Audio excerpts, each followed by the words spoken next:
Hello friends, I am Vinod Fogla. आज मैं इस वीडियो के माध्यम से आपसे बात करने वाला हूं जो एक बड़ा ही कॉमन सा सवाल आए दिन मेरे सामने आता है कि इस गिरते हुए बाजार में पैसा लमसम इन्वेस्ट करना चाहिए या एसआईपी इन्वेस्ट करना चाहिए। इस सवाल का जवाब दूं उससे पहले एक चीज़ का क्लैरिफिकेशन मैं यहाँ पर आपको दे देता हूँ कि म्यूचुअल फंड में पैसा चाहे एसआईपी में लगाएं या वन टाइम लगाएं, मिनिमम टाइम होराइजन 5-6 साल का हो तभी आपको पैसा लगाना चाहिए। Longer is better. 5 साल से 10 साल ज़्यादा अच्छे हैं, 10 साल से 15 साल ज़्यादा अच्छे और 15 साल से 20 साल ज़्यादा अच्छे हैं। यानी आपके फाइनेंशियल गोल के से 2-3 साल पहले तक आपको पैसा इक्विटी म्यूचुअल फंड के अंदर लगाना चाहिए। अब बात करता हूँ मैं सवाल की कि पैसा एसआईपी के रूप से लगाना चाहिए या लमसम आपको पैसा लगाना चाहिए।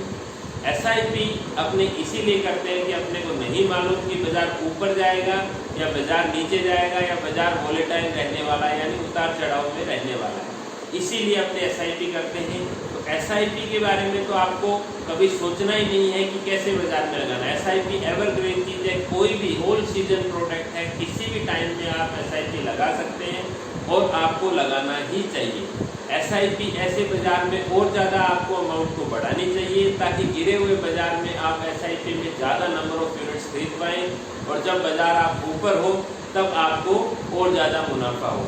अब बात करते हैं लमसम इन्वेस्टमेंट की, यानी वन टाइम इन्वेस्टमेंट की। वन टाइम इन्वेस्टमेंट के लिए बड़ी इंपॉर्टेंट बात यह है कि मिसाल के तौर पर आप यूँ समझिए कि आपको अगर 6 लाख रुपया वन टाइम डालना है और वो 6 लाख रुपया आपने पिछले 2 साल में या तो कमाई के थ्रू जोड़ा है या आपने इकट्ठा किया है, तो आपको उससे आधे टाइम में यानी अगले 1 साल में उस पैसे को म्यूचुअल फंड में इन्वेस्ट कर देना चाहिए।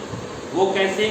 अगर 6 लाख रुपया आपने 2 साल में कमाया और अगर अगले 1 साल में टुकड़ों में इन्वेस्ट करेंगे यानी 50,000 रुपया हर महीने का इन्वेस्ट करेंगे तो अगले 1 साल के अंदर आपका इन्वेस्टमेंट हो जाएगा। आपको एक साथ 6 लाख रुपया ऐसे वोलेटाइल बाजार में नहीं डालना चाहिए।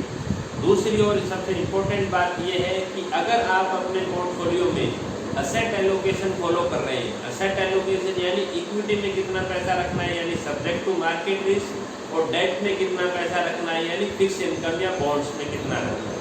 अगर आप डे फर्स्ट से आपके पोर्टफोलियो में आपके म्यूचुअल फंड डिस्ट्रीब्यूटर या म्यूचुअल फंड एडवाइजर ने आपके साथ मिलकर ये तय किया है कि आपको आपका असेट एलोकेशन फॉलो करना है, तो आपको बाजार देखना ही नहीं है। आप मेरे वर्ड्स को अंडरलाइन कीजिए कि आपको फिर बाजार नहीं देखना है। अगर आपने असेट एलोकेशन फॉलो किया है, फिर आप 6 लाख रुपया एक साथ वन टाइम भी डाल देंगे तो भी आपका पैसा अगले 5-10 सालों में बनना तय है। और एक इम्पोर्टेंट बात मैं यहाँ पर बता दूँ कि बहुत सारे इन्वेस्टर, कुछ लोग जो एसआईपी स्टॉप कर रहे हैं या एसआईपी का फर्दर सब्सक्रिप्शन स्टॉप कर रहे हैं, ये ज़िंदगी की सबसे बड़ी भूल कर रहे हैं। उनको इवन एसआईपी ऐसे बाजार के अंदर बढ़ानी चाहिए, क्योंकि एसआईपी ऐसी चीज़ है जो गिरे हुए बाजार में नंबर ऑफ यूनिट्स बढ़ा करके आपको सबसे ज़्यादा मुनाफा देने वाली है। तो प्रेसाइजली मैंने 3 टॉपिक को इसमें टच किया है। अगर आप असेट एलोकेशन फॉलो कर रहे हैं तो आपको बाजार नहीं देखना है, जितना पैसा आपके पास है वन टाइम आप डाल दीजिए। दूसरा, अगर आप अपने पोर्टफोलियो में असेट एलोकेशन फॉलो नहीं कर रहे हैं तो आपने जितना भी पैसा डालना है उसको आप अगले जितने भी टाइम में आपने कमाया है उससे आधे टाइम में टुकड़ों में इन्वेस्ट कर दीजिए। तीसरा, एसआईपी में आपको जितनी अमाउंट बढ़ा सकते हो आपको बढ़ानी चाहिए जिससे आपको फ़ायदा मिले।